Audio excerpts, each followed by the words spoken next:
What is your name and what firm do you work at? My name is Laurie Reddington, and I work for We Care Legal Services. How long have you worked with this firm? Just since January of this year. What made you want to become a paralegal? Change of careers.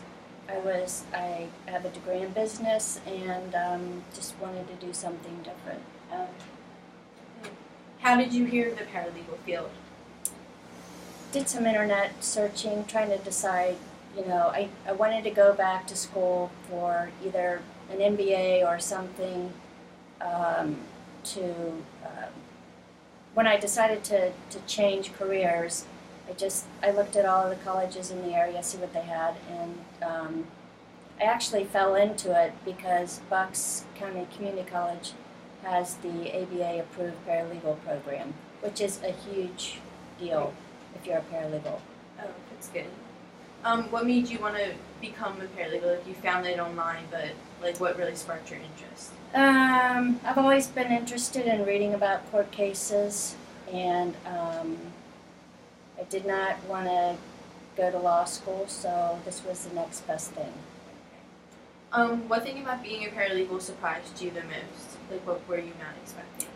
A lot of things. I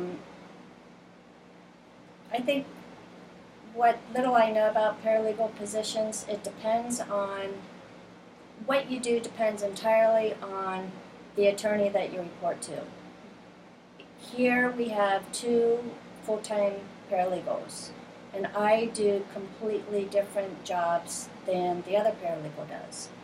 So part of it is because an attorney has a preference, so he or she likes to do this certain work, so they'll have the paralegal do the other work. But across the board, I would say another thing that really surprised me is the pace of the job. We're right next to the courthouse in Doylestown. We have a lot of walk-in clients, and we have a lot of clients who need things immediately. So you walk into work every single day not knowing exactly what you're going to do, and you might have to be there till 6 or 7 o'clock at night because there's a hearing tomorrow or a client's having a breakdown. But overall, in the broad spectrum of it, is it kind of what you expected it to be at all? Yes, better. That's good. What do you enjoy most about being a paralegal? Well, that would be that I'm not an attorney, so I can't be sued. I like being able to do things and having the client's best interests in mind, but not having to have that worry that attorneys have every moment of every day. Well, what is probably one of the most difficult things about being a paralegal?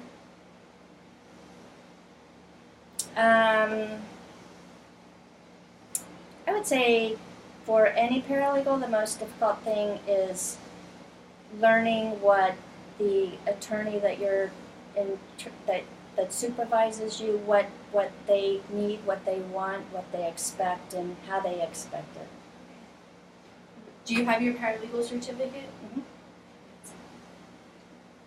Do you work full-time or do you work part-time?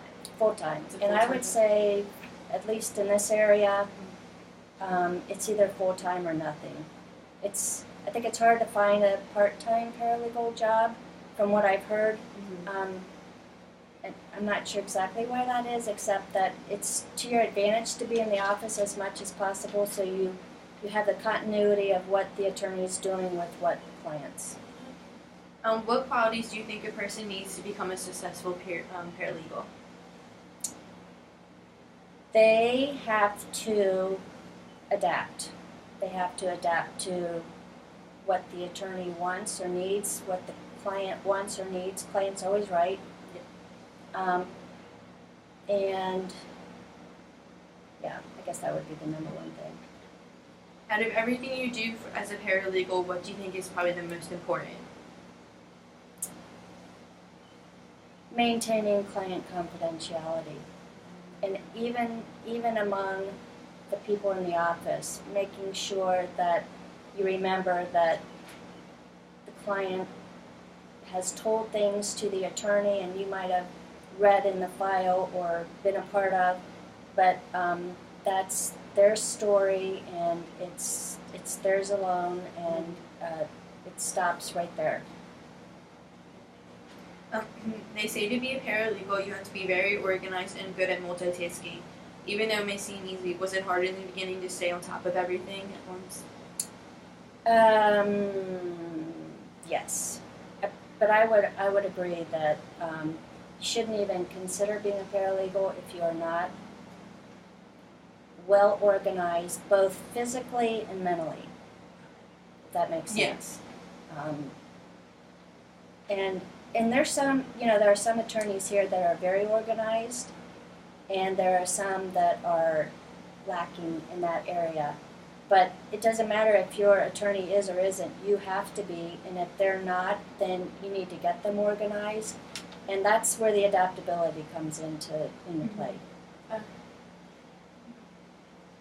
Out of everything you do as a paralegal, what do you wish you had more knowledge of while you were learning, when you were in school?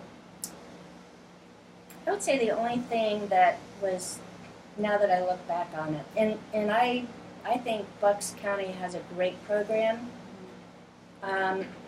What I was most surprised about, and what I guess I would have liked to have known about, was the transactional end. Every paralegal has to do the processing of the paperwork for the court filings, and there's a lot of attorneys that really don't understand that anyways. So if you go in cold and you don't know what you're doing, you're not necessarily going to be able to rely on the attorney to tell you this is how you file these papers at the court. And it's actually a rather complicated process just for a divorce. There's 100 different ways that a divorce can be filed.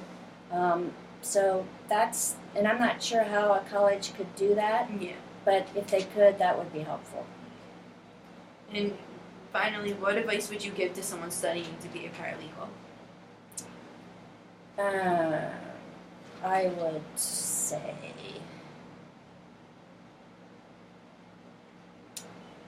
say don't go to law school, because there are fewer attorney jobs than there are paralegal jobs, and make sure you're in an ABA approved program. Thank you. Yep.